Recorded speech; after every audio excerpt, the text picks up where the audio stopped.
नमस्कार। प्रारब्ध पर आप सभी का स्वागत। मैं अवनीश। चैनल आपने सब्सक्राइब किया है, वीडियोस को आप लाइक करते हैं, शेयर करते हैं, इसके लिए आपको बहुत-बहुत धन्यवाद। चैनल के बेल आइकन और उसमें भी ऑल नोटिफिकेशन ऑन, ये ज़रूर कर लीजिए ताकि किसी भी अपलोड की पहली और सीधे सूचना आपको मिले। आइए आज की चर्चा शुरू करते हैं। हमारे साथ हैं Omkar Chaudhary sir, ocean network और the Omkar Chaudhary show. Sir बहुत-बहुत स्वागत, नमस्कार। बहुत धन्यवाद याद करने के लिए। आपके दर्शकों को भी नमस्कार। सर सर हालांकि कांग्रेस एक तरफ ऐसा लगता है कि 2014 के बाद जब से उनकी राजनीतिक सत्ता जाती रही है, वो इसके लिए बने ही नहीं हैं कि वो सत्ता के बगैर रह पाएं। मैं कार्यकर्ताओं और छोटे नेताओं की बात नहीं करूंगा, लेकिन कम से कम ये 10 जनपद खानदान ये तो बिल्कुल भी इस बात के लिए खुद को तैयार ही नहीं कर पाया कि उनकी सत्ता नहीं रही। लेकिन कल और परसों ये 2 दिन लोकसभा में और उसके बाद राज्यसभा में वंदे मातरम पर एक चर्चा हुई और उसकी एक बहुत अच्छा संयोग था कि 150 साल। चर्चा में खुद प्रधानमंत्री जी ने लोकसभा में शुरुआत किया और राज्यसभा में गृह मंत्री अमित शाह जी ने। कांग्रेस की तरफ से नेता प्रतिपक्ष जिनको आजकल बहुत ज्ञान हुआ है कि वो नेता प्रतिपक्ष है, उनको खाने पर नहीं बुलाया जाता, उनको पीने पर नहीं बुलाया जाता, उनको सोने पर नहाने पर नहीं बुलाया जाता, इस तरह की चिंताएं उनकी हैं। लेकिन राहुल गांधी नजर नहीं आए लोकसभा में जब वंदे मातरम पर चर्चा हो रही थी। लीड वहां किसने लिया? प्रियंका वाड्रा ने। और प्रियंका वाड्रा भी बिल्कुल पहले कहलवाया जाता रहा कि दादी से नाक मिलती है, दादी से नाक मिलती है, और अब बाल से लेके बाल के खास तौर जगह पे जो सफेदी है वहां से लेके ऐसा लगता है कि बिल्कुल एक मेकअप मैन या एक पूरी टीम तैनात है जो उन्हें इंदिरा गांधी की तरह वही स्टाइल साड़ी की और वो सारा कुछ बोला उन्होंने। राहुल नदारत रहे। लेकिन जैसे ही एसआईआर के बहाने सरकार ने संसद में ये कह दिया कि हम चुनाव सुधार पर बात करेंगे, क्योंकि एसआईआर पर वो बात कर नहीं सकते, हमने डिटेल में आपसे बात किया था, इस पर एक अलग से वीडियो किया था। वहां राहुल गांधी नजर आए और विलक्षण संयोग कुर्ते पजामे में नजर आए सर, टी शर्ट नहीं। एक तरफ प्रियंका का गंभीरता से कांग्रेस की तरफ से लीड करना लोकसभा में और दूसरी तरफ राहुल का गायब होना, तीसरी तरफ राहुल का अगले दिन प्रकट होना, कुर्ते पजामे पर प्रकट होना। क्या ये विरासत की लड़ाई है? क्यों?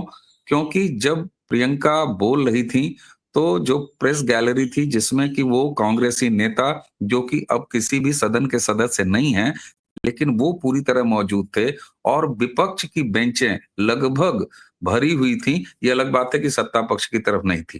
क्या विपक्ष को या कांग्रेस को अब प्रियंका वाड्रा से कहीं कोई उम्मीद जग रही है? और ये भाई बहन के बीच में कि माँ तुम्हारा बेटा तो अब लॉन्च न हो सका और लॉन्च हो भी न सकेगा, तो क्यों ना मुझे मौका दो। क्यों?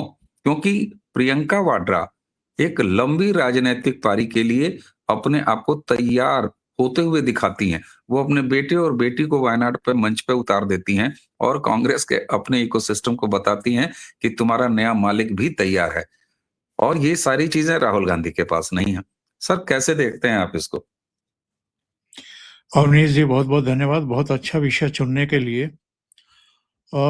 देखिए बात ये है कि मैंने प्रियंका वाड्रा का वो भाषण सुना और उनका उस दिन जो आत्मविश्वास था, जो पॉइंट उन्होंने रेस किए और जो एक बोलने का तौर तरीका था, उसको अगर हम परे रख भी दें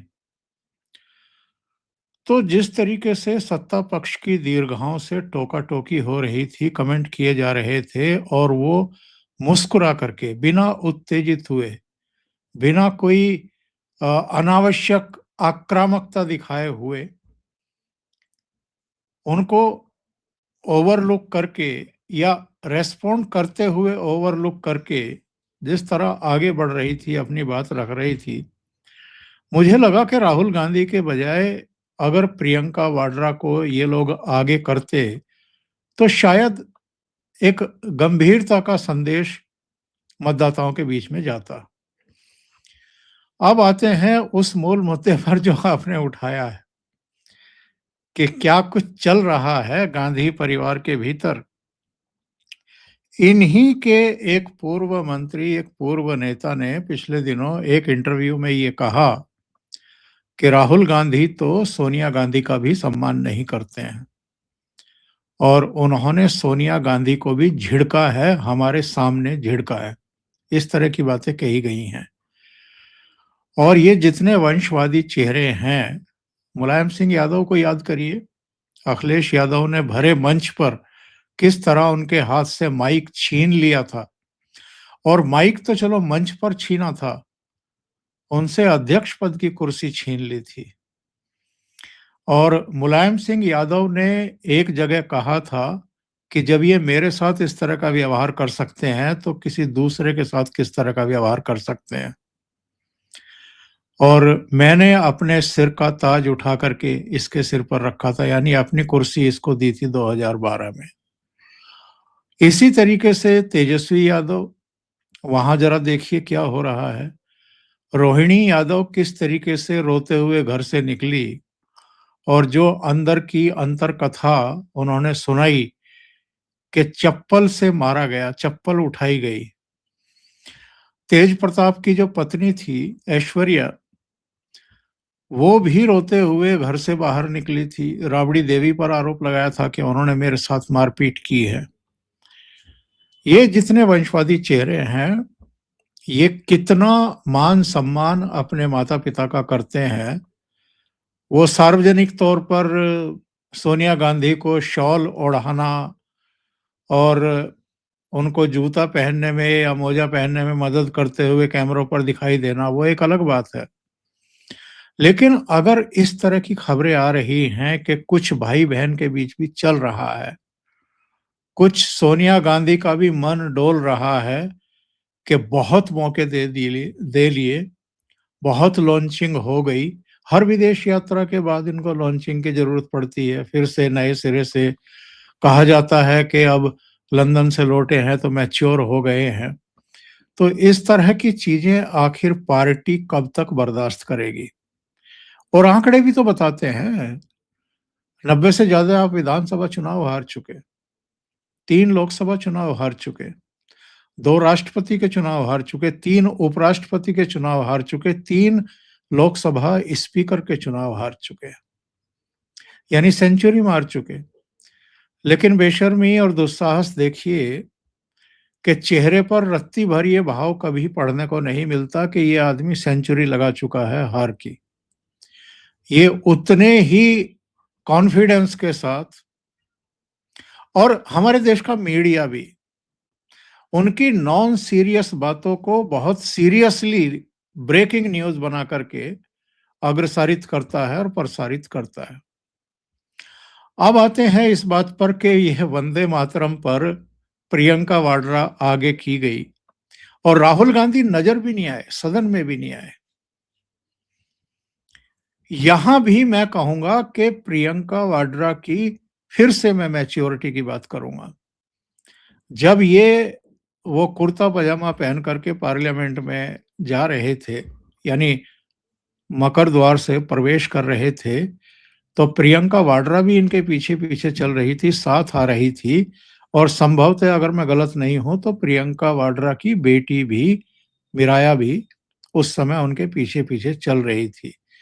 यानी भाई अगर बोलने वाला है तो कम से कम हम सीरियसली लें और ये दिखाएं पब्लिक को, देश को, कि भाई सब ठीक है, कोई दिक्कत नहीं। ये अलग बात है कि जो कुछ हुआ उससे लोगों ने भाव निकालना शुरू कर दिया है, अटकलें शुरू हो चुकी हैं। अब आते हैं जो आपने जिक्र किया कि ये खादी का कुर्ता और पायजामा पहन करके आए और बरसों बाद आए। इन्होंने क्या कहा है, जरा उस पर गौर करने की जरूरत है। इन्होंने कहा कि खादी ना सिर्फ एक वस्त्र है, वो भारत की आत्मा है। हर क्षेत्र की पहचान अलग अलग कपड़ों के लिए होती है। अगर ये सिर्फ खादी का एक वस्त्र नहीं है, अगर ये भारत की आत्मा है, तो अवनीश जी ये आत्मा कल ही क्यों इनके शरीर पर प्रविष्ट हुई? इससे पहले ये जो विदेशों का पहनावा है, यानी टी शर्ट और एक ढीली ढाली सी पैंट और एक बढ़िया ब्रांडेड जूता पहन करके क्यों घूमते रहे?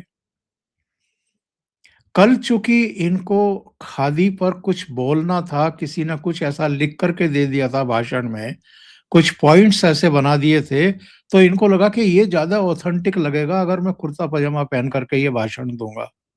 आगे क्या कहा है इन्होंने, सुन लिए। असमिया गमछे से लेकर कांचीपुरम साड़ी तक की चर्चा इन्होंने की और कहा कि हमारा देश भी एक फैब्रिक की तरह है। देश की झलक देश का पहनावा है। देश के सारे धागे एक जैसे हैं। हमारा देश 150 करोड़ लोगों से बना है। देश के सारे धागे एक जैसे हैं। राहुल गांधी ने कहा कि आरएसएस सभी संस्थाओं पर कब्जा करना चाहता है। नाथूराम गोडसे ने गांधी को मारा।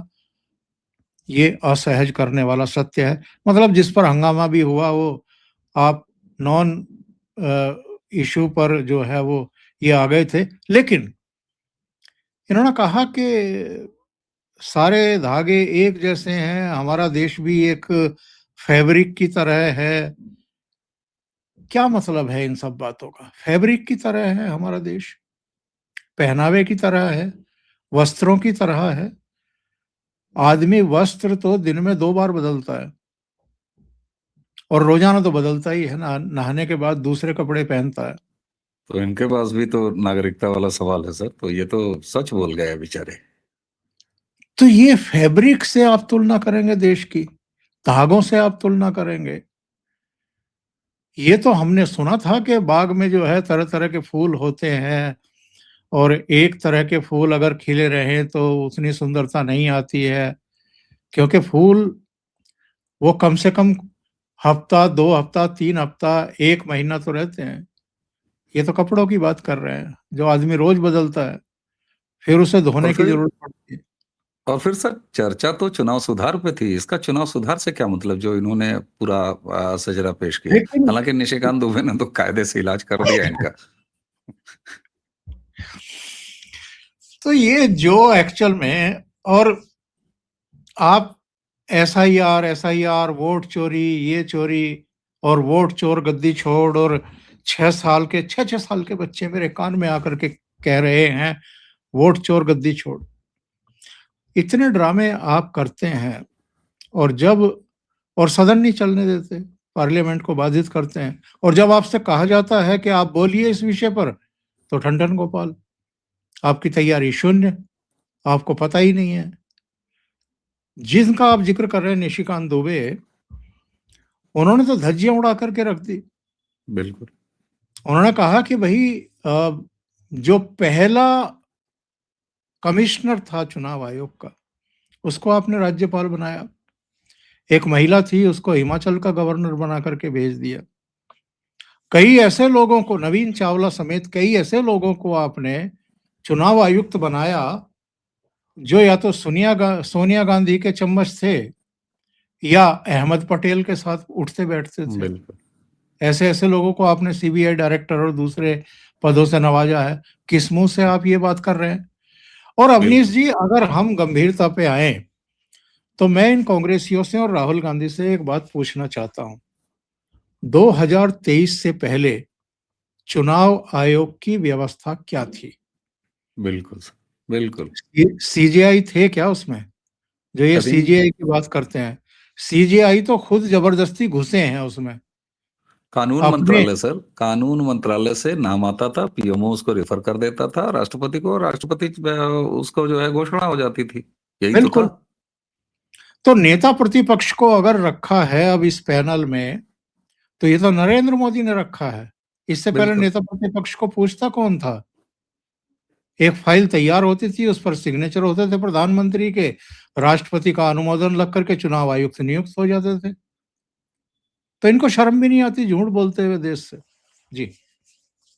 जी, और मैं सर एक बार फिर जरा सा ले चलता हूँ भाई और बहन के बीच में एक और वाकया जहां से ये सूत्र निकलते हैं, क्योंकि हम आधारहीन बात क्यों करें, आधार खोजते हैं। और जब मैंने आधार खोजा तो अभी पंजाब में एक डेवलपमेंट हुआ। नवजोत सिंह सिद्धू की जो पत्नी है, नवजोत कौर सिद्धू, उन्होंने बड़ा तगड़ा खुलासा किया। उन्होंने कहा कि भाई यहाँ जिसको मुख्यमंत्री प्रोजेक्ट करना है तो 500 करोड़ रुपए का प्रोजेक्ट है, कांग्रेस 500 करोड़ रुपए आलाकमान लेता है, तब आपको जो है सीएम कैंडिडेट देता है। और जब वो ये सब कुछ कह रही थी, तो अगर दर्शक जाके बाइट देखें, मैं वो बाइट अभी दिखा नहीं पा रहा हूं, तो नवजोत कौर ने ये कहा, उन्होंने राहुल गांधी का नाम नहीं लिया, उन्होंने आला कमान के बारे में कहते हुए कहा कि प्रियंका वाड्रा मुझे समझती हैं और मैं प्रियंका वाड्रा के काफी करीब हूं, ये कहा नवजोत कौर ने। और इतना कहते और शाम होते होते उनको कांग्रेस से बाहर का रास्ता दिखा दिया गया। तो एक तरफ प्रियंका का नजदीक होना अगर कोई कहता है तो नवजोत कौर को छुट्टी हो जाती है, और दूसरा जो है वो इस तरह के संकेत, और पार्टी इस समय किसके कब्जे में है, कम से कम जो यूनिट हैं या जो और लोग हैं, तो ये एक और संदेह कि आपने प्रियंका का नाम लिया और आप नप गए साहब। और दूसरा उदाहरण मैं प्रमोद तिवारी का दे देता हूं। प्रमोद तिवारी उत्तर प्रदेश कांग्रेस में किसी बड़े रोल में काफी दिन से तरस रहे हैं और बहुत बड़े छत्रप रहे हैं, सिर्फ इस बात के लिए कि प्रियंका को वो थोड़ा मानते हैं या प्रियंका उनको थोड़ा मानती हैं। और कल जब परसों जब लोकसभा में प्रियंका बोल रही थी, तो प्रमोद तिवारी कहीं के सदस्य नहीं थे, अभी मैंने इंट्रो में जो कहा, लेकिन दर्शक दीर्घा में प्रमोद तिवारी बैठे हुए थे और पूरे समय बैठे रहे, और उनके साथ बहुत सारे उत्तर प्रदेश के ऐसे नेता बैठे रहे जो प्रियंका को सुनना चाहते थे।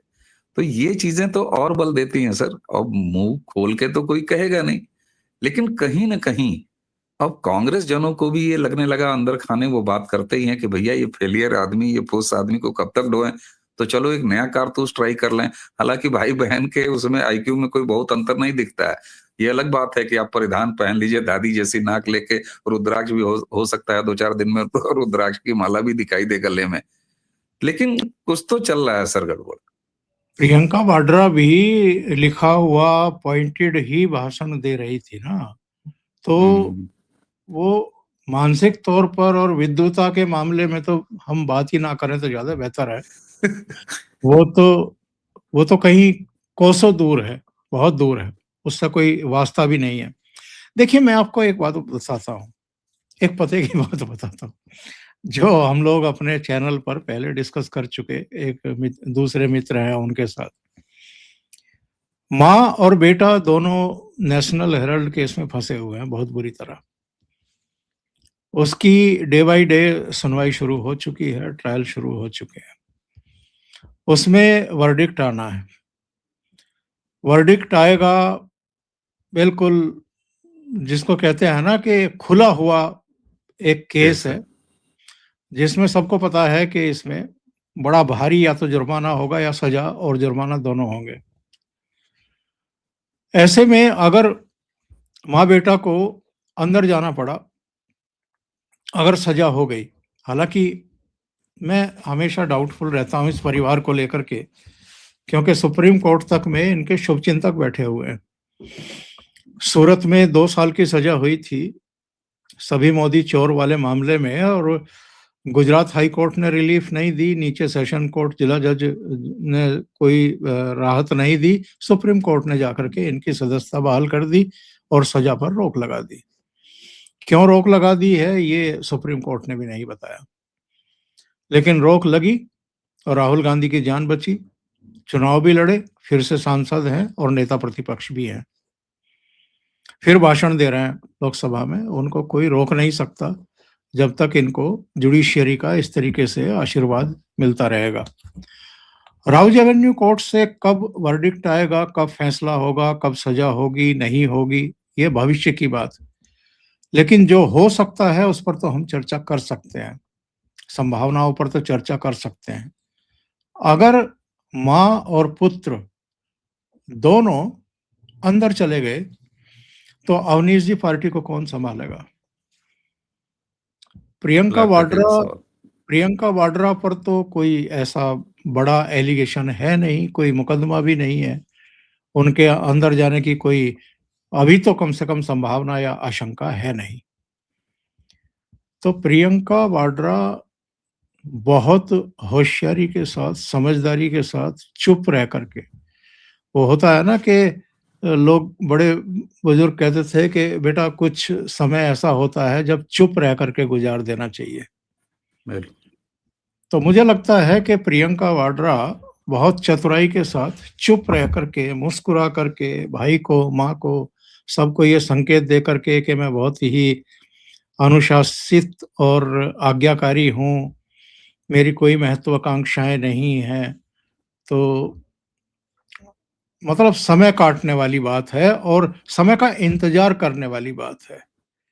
कल किसी रिपोर्टर ने पूछ लिया प्रियंका से कि कोई समन जारी हुआ है सोनिया गांधी को कि जब तक वो सिटीज़न नहीं थी भारत की, तब उनका मतदाता पहचान पत्र बन गया था, उन्होंने वोट डाली थी। तो प्रियंका वाड्रा ने कहा कि अब वो 80 साल की होने वाली हैं। अब तो उनका पीछा छोड़ देना चाहिए। उन्होंने देश की बड़ी सेवा की है, पता नहीं देश की कौन-सी सेवा की है। मतलब ये तो हमारी समझ में आज तक नहीं आया। 68 में शायद अवनीश जी शादी हो गई थी राजीव गांधी के साथ। 83 में जाकर के देश की नागरिकता ली। 15 साल तक इंतजार क्यों करती रही? अगर भारत से इतना ही लगाव था, भारतीय संस्कृति और भारतीयों के प्रति इतना, राजीव गांधी के अलावा अगर भारतीयों से वाक़ई उनको लगाव था, तो शादी के 1-2 साल के भीतर, क्योंकि उस समय तो कांग्रेस की ही सरकारें हुआ करती थी। केवल 2 ढाई साल, 3 साल छोड़ दीजिए ना बीच में 2000 1977 से 80 तक, जब जनता पार्टी की सरकार थी। वरना लगातार इन्हीं की सरकार थी जब तक इन्होंने नागरिकता ली 1983। 15 साल तक तो इन्हीं की सरकार थी, बीच में 2 ढाई साल वो जनता पार्टी की सरकार आई थी। तो ले लेती, किसने रोका था? पर इसमें भी इन लोगों को ऐतराज है कि अगर इनका मतदाता पहचान पत्र बिना सिटीजन हुए बन गया था और गलत तरीके से और गलत दस्तावेजों के सहारे बनवाया गया होगा, तो उसकी क्यों नहीं एक बार जांच हो जाए? भाई ये भी तो एक तरीके से घुसपैठिया ही थी।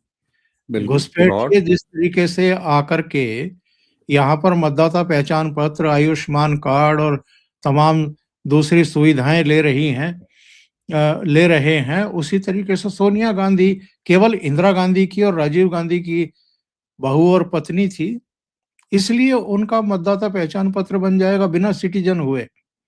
तो ये तो बहुत बड़ा फ्रॉड था और बहुत गंभीर अपराध बनता है। तो इसमें किसी को क्या ऐतराज हो सकता है? वो फिर ये कह कर के वो निकल गई कि नहीं, मतदाता पहचान पत्र बना नहीं बना इसका खंडन नहीं किया उन्होंने। उन्होंने कहा कि उन्होंने वोट नहीं डाला। उन्होंने वोट डाला कि नहीं डाला, वो अलग बात है, लेकिन मतदाता पहचान पत्र तो बना था ना। तो इसलिए मैं कह रहा हूं कि ये गंभीर आरोपों में घिरे हुए हैं। 50 घंटे राहुल गांधी को ड्रिल किया था ईडी ने, करीब 10-12 घंटे 3 दिनों में सोनिया गांधी को ड्रिल किया था। आरोप पत्र पेश किया जा चुका है, मामला चल रहा है, फैसला आएगा। उसको तो कोई रोक नहीं सकता। तो इसलिए ये गंभीरता की तरफ जा रही है अगर कोई अंदरूनी लड़ाई चल रही है तो। और बड़ी दिलचस्प स्क्रिप्ट कभी किसी जमाने में आगे जाकर के लिखी जाएगी कि ये सब कैसे चल रहा था और किस तरीके से ये अंजाम तक पहुंचा।